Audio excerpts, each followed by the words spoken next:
and kardom kato ka we phantame le aprang se skepti vi channel Karbi hin pen nang tum phan kardom na pajrek lo kardom don nale tum non isi ningarong mate Nilip hawar isi ningarong a berta lasan lo non kirangji tarik pho mate September 5 2021 peneng lo lasi Karbi film artist tum football match kapathu doji lapen ke ladak itum Nilip hawar mate dak Nilip arlo lo Ram Lekthe arong panjan ladak dak pathu along klam ladak si pathu ponpo lasi kadogawe Nilip arada tum anstame nangklang dun petje mate kebang etje phansi chuphai glo lapen ke kadogawe tame kebang pen RD ki pidun petje phansi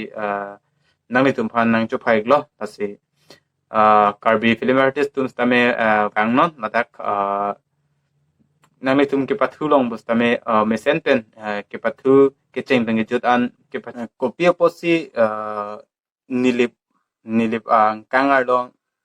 Nilip ang kangar lo non Karbi film artist tum pen ke pathu kopi posi papong ni dokoglo aso lam jithana mona afrang si ke lason lo natak Ram Lekthe arong long stame kapathu paduponji ladak sami Karbi film artist tum ban hang det lapen ke ako Nilip isiber lo sitame ladak chukela indoor studio no sitame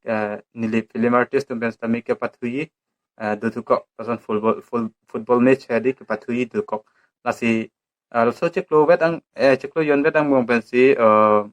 Nilip pen papong ni khela long popojo Karbi film artist tum ben lasi don mari tum kadoka beta me bang peno lang dun na RDP dun na mate ning arong chipi dun na kon ma kelang ratum ki ong lan lo hatum da aning garong ji lasi itum kai kita alang itum alun lamar jan a video kunon kadoka beta itum teklong bom lo stame pedang andum ke ara je mate amumang ka teklong itum da dula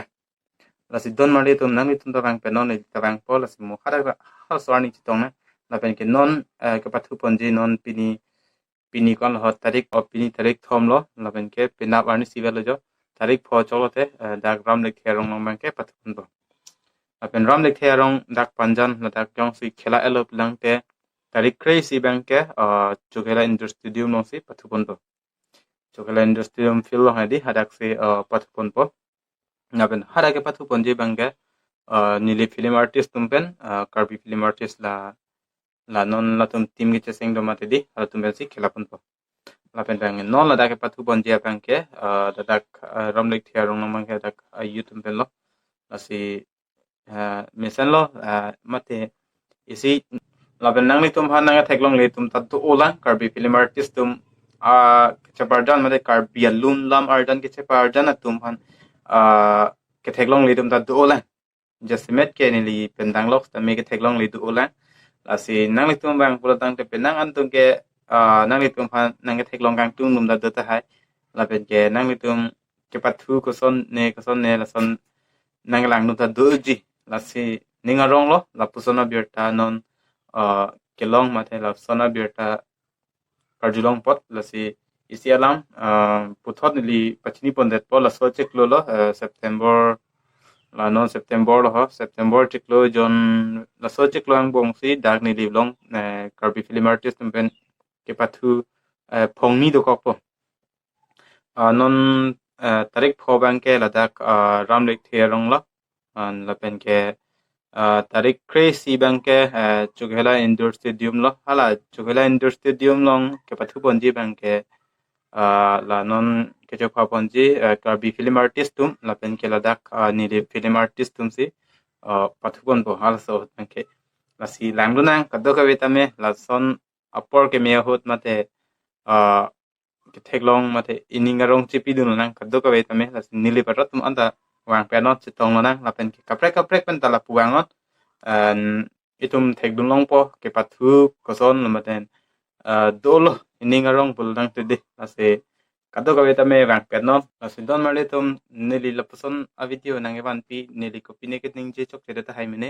laben kili damde do kok ta hai mine lasi don mari tu nang tum jongsi ni channel long ke bang cheng lang pula tang te ni channel bang apang si subscribe ik denon laben ge kai kita ni video kilang long ver je phanang tum hala bel icon long bel ik denon laben ke like comment subscribe bang lage nang tum available lage nang tum nang hanging lo laben ke isiala nang tum jongsi video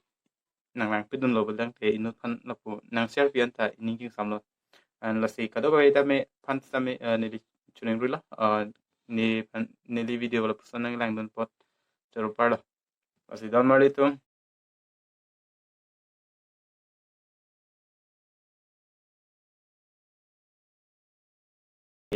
lang mesen ji lasi kado ba ita me wang penon matak nili pa parlo ta me de nang litum da chinlo and lasi